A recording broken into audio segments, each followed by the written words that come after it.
पंजाब में 3 हफ्तों से जारी आईनी और इंतजामी बहरान शिद्दत इख्तियार कर गया। पंजाब की ब्यूरोक्रेसी और पुलिस इंतजामिया तज़ब्ज़ुब का शिकार है। उस्मान बुज़दार की जानिब से 2 रोज़ में 4 इजलास तलब किए गए हैं।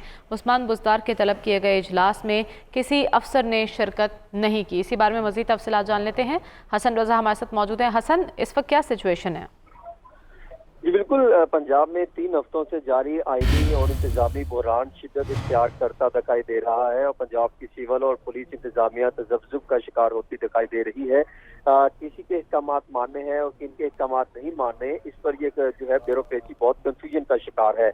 पंजाब ब्यूरोक्रेसी ने निगरान वज़ीर आला के अहकाम नहीं मानने से इनकार कर दिए। जो वज़ीर आला ऑफिस से मिलने वाली इत्तलात के मुताबिक निगरान वज़ीर आला सरदार उस्मान बुज़दार ने 2 रोज में 4 इजलास तलब किए, जिनमें आइंदा बजट की तैयारी, रमजान बाजारों की सूरत हाल, हेल्थ कार्ड और तरक्याती स्कीमों से मुतल्लिक इजलास तलब किए गए थे।